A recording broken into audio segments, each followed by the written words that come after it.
ദൈവവചന ചിന്തകൾ കേൾക്കുന്ന എല്ലാ മാന്യ ശ്രോതാക്കൾക്കും ഒരിക്കൽ കൂടെ ക്രിസ്തീയ വന്ദനം അറിയിക്കുകയാണ്.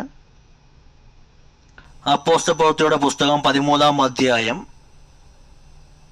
44 മുതൽ 52 വരെയുള്ള ദൈവവചന ഭാഗങ്ങൾ നാം വായിക്കുമ്പോൾ ദൈവത്താൽ വിളിച്ച് വേർതിരിക്കപ്പെടുകയും നിത്യരക്ഷയുടെ സന്ദേശം അറിയിക്കുകയും ചെയ്ത പൗലോസിന് വിരോധമായി യഹൂദന്മാരായ ആളുകൾ ആരോപിക്കുന്ന ഒരു കുറ്റം എന്ന് പറയുന്നത് അവൻ ജനത്തെ ഭിന്നിപ്പിക്കുകയും ചെയ്തു എന്നുള്ള ആരോപണമാണ്.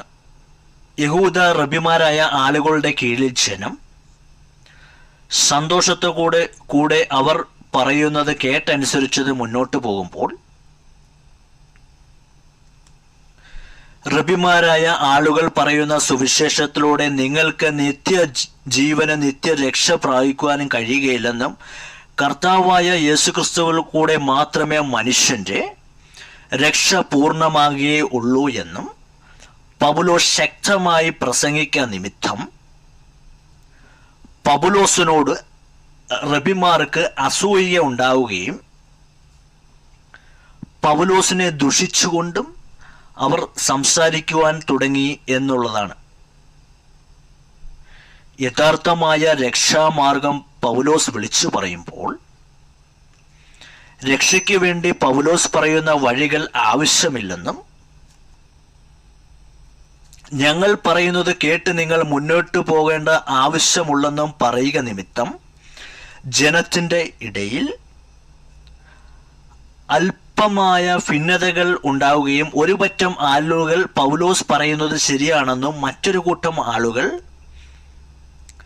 റബിമാരായ ആളുകൾ പറയുന്നത് ശരിയെന്നും പറയുന്ന ഒരു തർക്കവാദം കടന്നു വരികയും പൗലോസ് പ്രസംഗിച്ചു കൊണ്ടിരിക്കുമ്പോൾ തന്നെ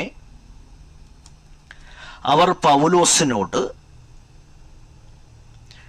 എതിർപ്പെട്ട് സംസാരിക്കുകയും ചെയ്തു ഇടയായി തീർന്നു എന്ന സാഹചര്യവും കാണുന്നു. ഈ സാഹചര്യത്തിൽ പൗലോസ് അവിടെ നിന്ന് തൻ്റെ കാലിലെ പൊടി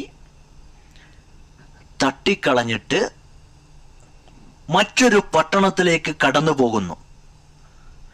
പൗലോസ് കടന്നുപോയി കഴിഞ്ഞപ്പോൾ യഹൂദന്മാരായ ഒരുപറ്റം ആളുകൾ പറയുകയാണ്, സന്തോഷത്തോടുകൂടെ ആയിരുന്ന നമ്മളുടെ ഇടയിൽ ഭിന്നത ഉണ്ടാക്കുവാൻ വന്നവനാണ് പൗലോസ്. അതുകൊണ്ട് പൗലോസിന്റെ മേൽ പരിശുദ്ധാത്മാവ് ഇല്ല എന്ന് വരുത്തി തീർക്കുവാനുള്ള പരിശ്രമങ്ങൾ അവർ നടത്തുവാൻ ഇടയായി തീർന്നിട്ടുണ്ട്. അപ്പോസ്തലപ്രവൃത്തിയുടെ പുസ്തകം 14-ാം അധ്യായം 1 മുതൽ 5 വരെയും 17-ാം അധ്യായം 34-ാം വാക്യവും ഒക്കെ വായിക്കുമ്പോൾ പൗലോസ് ജനത്തെ ഭിന്നിപ്പിക്കുന്നവനാണെന്ന് യഹൂദന്മാർ പറഞ്ഞ് ബോധ്യപ്പെടുത്തുവാൻ പരിശ്രമിക്കുന്നു.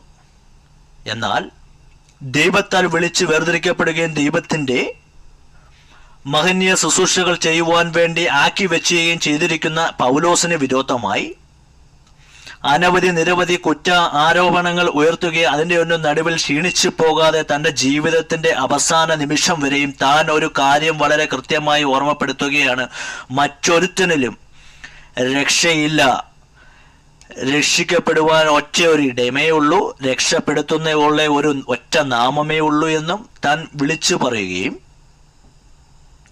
ആ തലങ്ങളിൽ ജനം യേശുവിനെ രക്ഷകനും കർത്താവുമായി സ്വീകരിക്കുകയും ചെയ്തു എന്നും ഈ ഓർമ്മപ്പെടുത്തുന്നു വചനങ്ങളിൽ.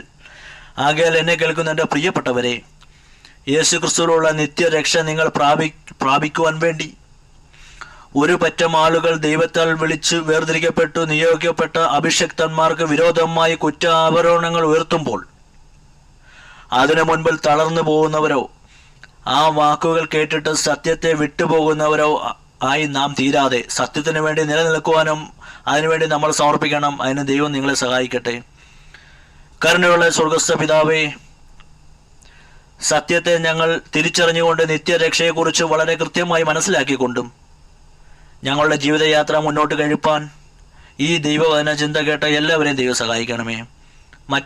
മറ്റുള്ളവർ പറയുന്ന കുറ്റാരോപണങ്ങൾക്ക് മുമ്പിൽ സത്യത്തെ വിട്ടുകൊണ്ടും നീതിക്ക് വേണ്ടി നിൽക്കുന്നവരും വിട്ട് ഞങ്ങൾ പോകുന്നവരായിട്ടല്ല, സത്യത്തിന് നീതിക്ക് നിൽക്കുവാനും അതിനുവേണ്ടി പ്രവർത്തിക്കുന്നവരുടെ കൂടെ നിൽപ്പാനും ഞങ്ങളെ പ്രാപ്തരാക്കണമേ. യേശു കർത്താവിൻ്റെ നാമത്തിൽ തന്നെ ആമേൻ.